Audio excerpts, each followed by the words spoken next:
No, she's in our one day. I would have named it to me poor. You can't have about it.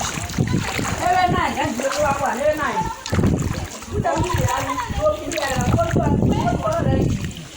What's the